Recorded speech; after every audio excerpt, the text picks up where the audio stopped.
back in the day, we go shopping on Black Friday and hit the malls and go to the stores and try to get the doorbuster and, fight the crowds.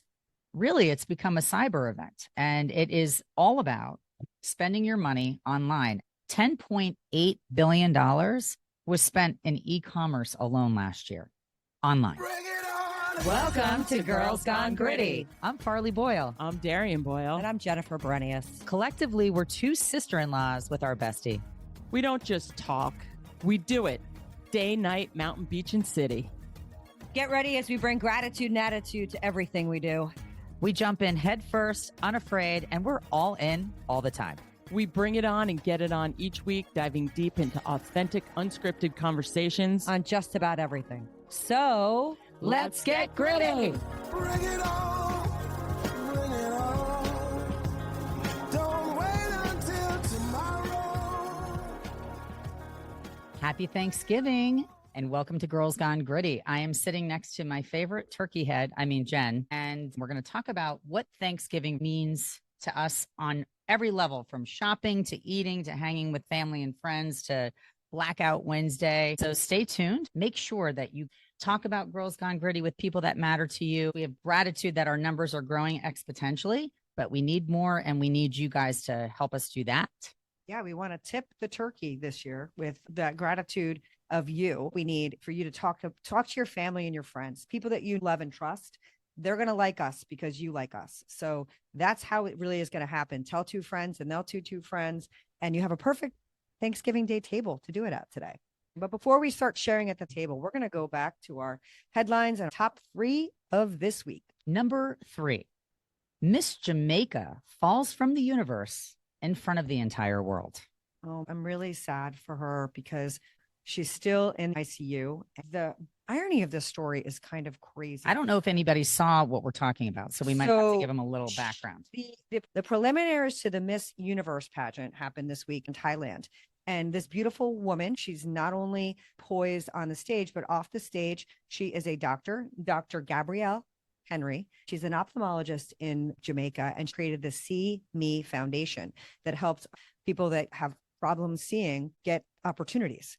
And meanwhile, this poor woman walking across the stage in her saunter literally takes a nosedive off the stage. And they keep replaying it and replaying it. It's every pageant person's worst nightmare, anybody's worst nightmare. Even if you're just performing on a stage in high heels and having to perfect the pageant wave and looking at the crowd instead of looking down at where you're going because you're trying to be a part of the crowd. Yeah. She turfed it, and it was a big turf job. Yeah, it was terrible. But we're going to hope and pray that she's going to be out by next week, because they said she's going to be in ICU for a week. The articles say that there were no broken bones, but we're thinking that she must have a terrible concussion and hopefully not a brain bleed. So our thoughts go out to Miss Jamaica. And that brings us to number 2. The nightmare before Christmas becomes a reality for Starbucks Red Cup rebellion. This time of year, Starbucks brings out their red cups that are synonymous with Black Friday, with Cyber Monday. You get your cup of coffee and you're walking around doing your shopping. Starbucks has been brought up on numerous labor violations. They have been touted as the worst labor violator. And I think it's because some of these larger corporations, Amazons, they can do whatever they want with their employees, and they have a hard time unionizing. And even if they do unionize, they still are held to corporations, whatever they want to do. So however much they want to pay them, we read it's $15.25 an hour is what their actual wage is. Starbucks will tell you it's 30, but that's with some of the benefits that not everybody gets. You have to work over 20 hours to get benefits. And I read they're keeping people at 19 hours purposely so that they can't get those perks. I don't like the way companies work, because in the beginning, they were touted as the best to their baristas. They gave them college. They gave them great wages. They gave them lots of opportunity to go back to school, to move up the corporate ladder. And now go into a Starbucks this holiday season and notice how much they're working. They're understaffed, underpaid, and they're not happy about the outfit they have to work in because they changed their rules on what you could wear to work. So be careful, because Starbucks, you might be going down. Scary time for them to go down. And number 1, AI cannot replace human intelligence. Don't let AI, do your homework, says Pope Leo. Every time Pope Leo talks about AI, I'm so happy because he's talking about the moral compass and the part of the human being that is untouchable, intangible, whether you believe it's your soul, your spirit, another part of who you are that AI will never possess. We need to keep that moral compass, and we have to cultivate moral discernment and understanding that technology and humans, they need to coexist, but they cannot replace us. No, AI does not have heart. I look at people that go to Chat GPT to put together an obituary, or they're the best man speech for the wedding. And granted, if you're not a great writer, it can help you put together a bit of an outline, but it can't replicate what comes from your heart. Don't rely on AI to do things that should come from within, because it's a cheat. And no matter how you slice and dice it, it's not authentic. And a lot of the pushback is beginning to happen. I know some schools are telling us that you can't use Chat GPT in schools, and AI should not be a replacement for your homework. So thank you, Pope Leo, for getting on board with that and giving the Catholic world and the world at large some moral compass. Yes, beware of AI on a lot of levels. As good as it could be, and as often as I hear, we should be pushing those that are in college to go in that direction. We need boundaries. And you should know that we're doing everything organically. If you cheat and you piggyback on everybody else's knowledge, but we might need to use some of these tools to get some of the great holiday deals that are happening, maybe even today. It's very confusing because Black Friday and Cyber Monday has become a week-long free event, and people are capitalizing on it left and right. I did use AI to say, what's the best deal this Black Friday, Cyber Monday? I'm in the market for a laptop.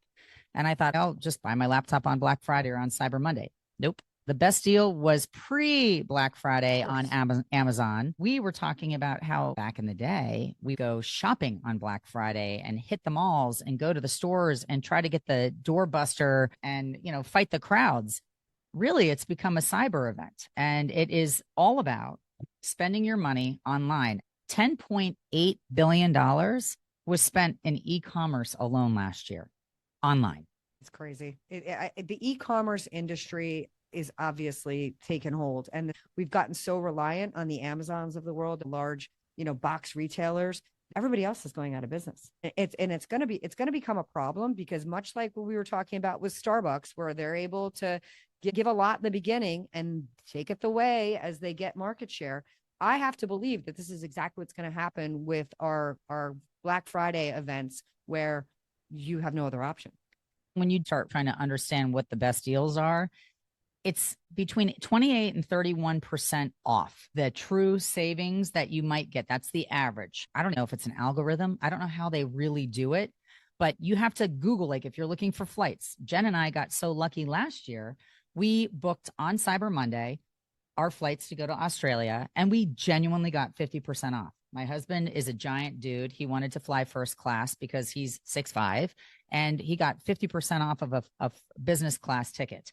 We got 50% off of a regular with extra legroom ticket. So there are incredible deals to be had, but you have to do research to become aware of what those deals are, because it's not as simple as Black Friday and Cyber Monday anymore. Well, and here's part of the reason why people like to use ChatGPT and some of these AI tools is it used to be you could Google it and you could find the best deal. Now the AIs and the ChatGPTs are able to curate everything across the internet. So people are using those tools because it will go deeper into finding things that aren't so easy to find, because a lot of the deals aren't easy to find on purpose. You have to be a curated customer who uses them all the time, who has a code, very much like they do with buying concert tickets. You get the pre-sale amount. And if you're somebody who frequents a label or a designer or something, they will give you special deals during this time. Another thing that you have to acknowledge when you first go to a website that you're potentially going to shop, up in the top, there's very fine print and it says what the code is. And if you remember the code at checkout, you enter the code and you will get the savings. But if you don't enter that code because you forgot, it's not populated automatically. Some sites do, most sites don't. And then if you go back after the fact, like I did yesterday, I said, oh no, I forgot to put in the code. They said, sorry, and wouldn't honor it. So just make sure you return it and buy it again. They did say that I could do that. And I'm like, do I really want to do that? But you can. I've done that before. Well, the hard thing is there was only one left. I was afraid that if I returned it, that one, somebody else might have had it in their shopping cart already too, and I might not have been able to get it because I don't know if it's a buy it lie. again and then return it. What if there's only one? Well, then you can't buy it again. Don't return it until you bought it again. That's too much work for me. Oh my gosh. No, it's not. It's a click.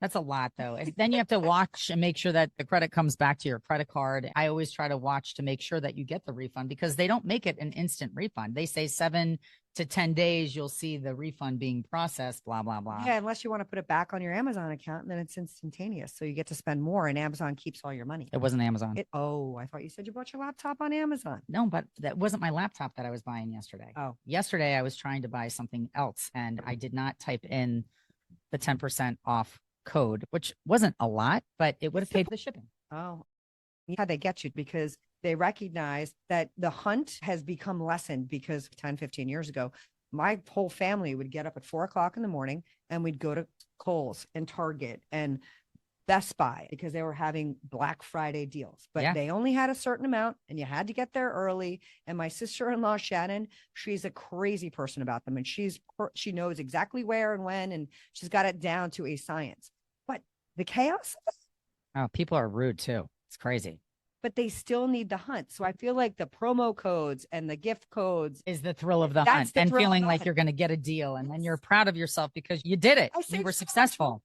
A ton. Well, they say that Black Friday items, electronics are 49% of what people are looking for.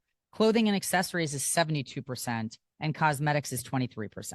So if you're really brand oriented, that's where you have to look and see, are they going to offer you the best deal on Black Friday? Because Apple does not do the best deal on Black Friday. They did it pre-Black Friday, which is why I bought my computer. So it's sneaky. They want you to Google them. They want you to check because this is also probably feeding into the algorithm for ChatGPT. People are saying, what is the best time to buy jeans or my favorite shoes? I was trying to get Mackenzie some Adidas sneakers.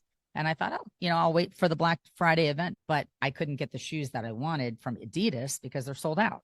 So I was trying to find other locations where they are, and I signed up to buy them from another location, but I forgot to do the code.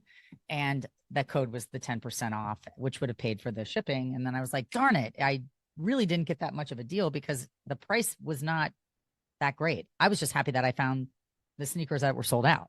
Well, and what I used to do, which no longer works, I used to go to buy something and then type in on another window, is there any coupon code for whatever company? And it used to work. Like Groupon. I used to do Groupons.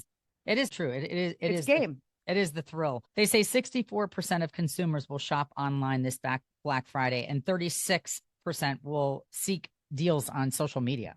Oh, yeah. I mean, and TikTok is the place to figure out exactly what's available. I bet there's somebody did a TikTok on the best deals and where and what time. Is it pre? Is it during? Is it cyber? Right. Well, TikTok is China. No matter what happens with who owns the majority of it, the algorithms are Chinese. And all the Chinese want us to do is buy more because most of the things we buy come from them. So let's think about that too, TikTok. Another thing that we would recommend you do is talk to your kids. Ask them for their list. I do this every year. I say to my kids before Black Friday, listen, if you know what you want for Christmas, make my life easy, send me a link. And it doesn't mean that you're going to get everything that you send my way, but at least it will help me with my shopping because obviously they know what they want a little bit more than we do half the time. And I used to think, I like to go to the malls and I like to go to the stores and take in what I see and buy something because it reminded me of that person or I thought that person would like it. But that's not the way it works anymore. You better be on top of it because pre-Black Friday, there's more inventory available. I was with a bunch of women with a ton of girls that want specific things. Yep. Like they ask for an exact that's my brands and there's an app that they all use called Giftful. Giftful 1L, and you can create your own curated exactly what I want list with clickable links. Oh, I have it.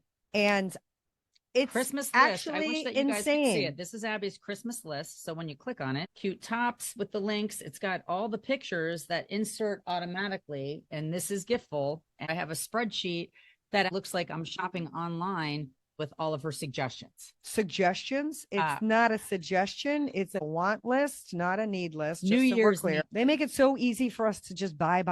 They sure do. It's insane. And the crazy thing is we just talked about the fact that we love this holiday because it's not about the gifts and it's everybody's favorite holiday of the year, Thanksgiving. We're all so excited to sit at the table and not have to deal with the presents and the wrapping and the craziness, yet it's looming. We're getting ready to do it tomorrow if you haven't done it. You can't wait until the last minute to shop because going to stores is a lost art. The malls around us have closed, which is bizarre. Yeah. It's so crazy. It's very hard to go pick out something that you look at and say, oh, that makes me think of Jen, which I try to do all the time. So I have a closet where over my travels over the course of a year, if I see something that reminds me of one of my friends or my family or something, I buy it. And I still have several things that I was motivated to buy at an earlier time on behalf of someone. So I don't just wait until Cyber Monday and Black Friday, but my kids, it's very helpful that they give me some direction. So I recommend if you haven't done that yet and you have kids, I think all kids somewhat have a list. Let me tell you something. The boys, getting them to find anything is a nightmare. The shopping for boys, unless they want an electronic or a skateboard or something, the list is 5 long, which from a financial standpoint, I'm not complaining about, but the price of those items as they age goes up. But what I've politicked for years, and of course, nobody wants to do this, is take Christmas to be like Thanksgiving, give nothing, and all go shopping in January when everything's 50% off, because that's what happens come January. I'm sure some people do that, especially if they know that they're going to benefit greater in January. Yeah. It's smart. It's smart. But it also takes away the joy of waking up and having wrapped presents underneath your tree. It's true. It's true. Let's not talk about gifts and shopping anymore. Let's talk about what we do on Thanksgiving that brings us joy, or leading up to Thanksgiving, or even the day after. I know everybody looks forward to going home if they are lucky enough to go home. And the Wednesday night before Thanksgiving, it was not termed Blackout Wednesday when we were growing up. High school reunion. Yeah. You go to your fabulous bar and you're psyched to see everybody that you grew up with. But the blackout terminology, I'm over that. And I don't want people to be desensitized to it. And I said last night at a Friendsgiving with my daughter and all of her friends who are in college, if you've ever blacked out once, then you know what it is and you should never do it again. It should be a wake-up call to never want to black out again. So why couldn't they just call it Rip It Up Wednesday instead of Blackout Wednesday? Being funny, tongue-in-cheek. And I think this demographic of kid now, like they're just going to call it like we see it. Who wants to black out? You want to remember the night, don't you? You want to remember the conversations and who you saw. Blacking out means that you're not remembering a whole lot. Blackout, like, let's not become desensitized to that terminology. I'm not okay with it. Not okay with it. Now on Thursday, our tradition, Abby said to me, I can't wait for Thanksgiving. She's like, I love when we wake up and we watch the Macy's Thanksgiving parade, which we watch from front to back. And I make a casserole in advance, a breakfast casserole that we sit on the couch and we eat together as a family. And we have a fire. And then from there, I start cooking a lot of things, or I've already prepped in the ovens, because we take everything down to Seagirt Spring Lake, where we do a massive Thanksgiving with my husband's side of the family. It's a very relaxing morning, but now everybody locally goes to Val's for mimosas and Bloody Marys and to raise a glass and watch pre-football banter because of all the bowl games. This year, my family, we're going to do a brunch, which we've really never done, with a small group of people to make sure we're inclusive. At your house? At my house. And then we're going to go to my mom's. But I think the traditions that surround this week, everybody I talk to has more plans the week of Thanksgiving, back to back, trying to check every box because the kids are home from college and this person's flying in from here and that person's flying. We want to make sure we see everybody. Everybody I know is overscheduled in the best way possible. It's a favorite holiday. People might not say it's my favorite holiday, but people are so thankful to be with family and friends, and for food, fun, and football. It's like the 5 Fs. Yeah, it really is. Spectacular. Really is. So I hope you're finding all of those things today with the people that you love and are sitting around the table, and then football, but maybe you're rolling into a movie. Oh, we love some of the movies that come out this time of year. And it doesn't necessarily have to be the old ones. We always used to watch the Charlie Brown Thanksgiving. I've read a lot of articles about which movies get the best ratings and the Addams Family Values. Interesting. I have never seen it. For whatever reason, it is in the top 5 on multiple lists, including Oprah. So, that's something that we might want to put on our list. But I would have watched that for I know, but it's their spin on Thanksgiving for whatever reason. Family values. I don't know that. Planes, Trains, and Automobiles, Remember the Titans. It doesn't just have to be a Thanksgiving movie. Remember the Titans revolved around homecoming, football, Thanksgiving. Brothers McMullen, if you love Ed Norton, you just want to hear him talk. And there's so many films that were based around Thanksgiving. And wait, I don't know that one. What's that one about? Brothers McMullen, 3 brothers, relationships, and bringing girls home for the holidays. And you would love it because it's all boys.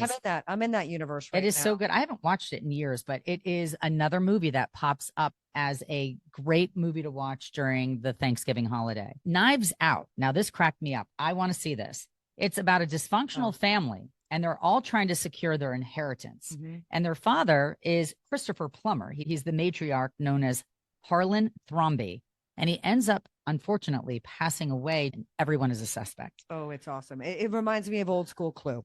If you're going to play a board game this holiday season, you can do that too. But it's very Clue-like. Okay. See, there's movies for everyone. Little Women, it's for sisters. It's timeless. So there's a little bit of everything. Animation, Freebirds. Owen Wilson is the voice along with Woody Harrelson and Amy Poehler. I can't imagine that that's not funny. So those are some ideas of movies that you could share with your family and friends. And this is another thing with devices. We've done it for years. There's a device collection basket. They can only come out for photos. Nobody has their phone at the table. We've said that to ad nauseum, but the collective experience of watching a movie together as a family, snuggling up to the couch, it's not about the experience of what's happening on screen. It's the conversations that happen afterwards. Oh, yeah. And the lessons that are learned. Agreed. Ridiculous. Love tabling something new that my family has not seen. So I'm definitely going to promote that we watch a few of these that I just mentioned that we haven't seen so that we add more to our holiday list. I love holiday movies. Who is our got grit person for this week? So our got grit is a little bit off the regular way we do things. Let's just say that. This really embodies what the season of gratitude can mean for so many people. This week, we're going to be honoring the empty chair. So for those of you that have never heard of this, I'll call it a movement. I'll call it an idea. Basically what you do during Thanksgiving or holiday season at any point, you pull up an empty chair to your table, and that can represent somebody that isn't with us anymore, that has passed. That can be a representative of somebody who's maybe serving in the military. That can be somebody who's just unable to be with you. It doesn't matter who it is, but it's representative of the fact that there is somebody that you are wanting to remember and appreciate and acknowledge. And even if you don't have somebody in mind this holiday season to pull up the chair for, opening up the chair in a lot of the books and the movies has opened up opportunity for somebody else to enter. So there's a story about the empty chair that talks about a little boy who brings back somebody who's sitting on a park bench that doesn't have any plans for Thanksgiving. And there are just so many positive, amazing stories when you open up space and have love and appreciation, what it can do and how it can change the world. You could also talk about the person that empty chair represents. So you're creating a moment where you can actually talk about the person that is missing. Unfortunately, this Thanksgiving, I would have a empty chair to my left and to my right. But I think it's a beautiful time for us to mention people that are no longer with us and to have a conversation about them at a table. That would definitely bring me joy. So there's so many movies. Sting had a song, The Empty Chair, that was up for a Grammy, and there's many poems. I'm just going to read you one. Lonely is the home without you, and life is not the same. The world could be like heaven if we could have you back again. The happy hours we enjoyed, how sweet the memories still. Death has an empty seat that time can never fill. I look across at what I see, the chair you once sat, where not very long ago we laugh at jokes and chat. With folded hands, I ask of God that once again I'll see, when I am finally home with you, you've saved a chair for me. Oh, I love that. Yes. It's a Oh, I beautiful could cry. idea. And especially this holiday season, I want you to know that we're with you. And we hold everyone near and dear to our hearts this day of gratitude that is all about family. I had the pleasure of going to a concert that I wanted to go to my entire life. And I've made a pact with my kids that we would go see music together that is iconic and meaningful. So Mackenzie and I have seen the Chili Peppers, The Cure, and U2. So I'm going to read you a lyric and you'll understand exactly why I chose this lyric from this concert we just attended. Oh, mirror in the sky, what is love? Can the child within my heart rise above? Can I sail through the changing ocean tides? Can I handle the seasons of my life? Well, I've been afraid of changing because I've built my life around you. But times make you bolder, even children get older, and I'm getting older too. I love Stevie Nicks. She's so amazing. It might be my most listened to song. It serves a purpose for me in so many different ways. And the fact that I actually got to see her perform it with my girlies was fantastic. Why am I not remembering what the title of the song is? Landslide. Landslide. And we just had this conversation when we were at the concert. The movie Jack Frost, which is so fantastic. And I feel like it's Michael Keaton. Is it Michael Keaton? He's a rock star. Yeah. And Kelly Travolta was the mom. And it's a story about a musician that ends up passing away, but he comes back as his child's snowman. Mm-hmm. And that song was prolific to the point where my kids wanted to hear it over and over again. They were so young, but they loved Landslide. So I feel like that's the first time that it evoked emotion for them. And each time I play it, the familiarity that they have, they can't put their finger on, and I help them figure it out. It was from Jack Frost, which is another great movie, by the way. Great movie. And it's amazing how smart these movie makers are to weave in these songs that are iconic. Yep. And become a part of the soundtrack of your life. We love that because we love music and we love that you've been listening and we appreciate you and want you to go back, enjoy your Thanksgiving. Don't eat too much. Have a fun time tomorrow shopping wherever you go, whether it's online or out. Be respectful, be grateful, be thankful for what you've been given. And thank you for sharing us. And we will continue to have gratitude as our numbers go up. Enjoy Thanksgiving. Thank you for tuning in to another episode of Girls Gone Gritty. You can check us out on Instagram and Facebook. If this episode hits home, share it with someone who needs to get gritty. The 3 Gs. We'll see you next week. Peace out.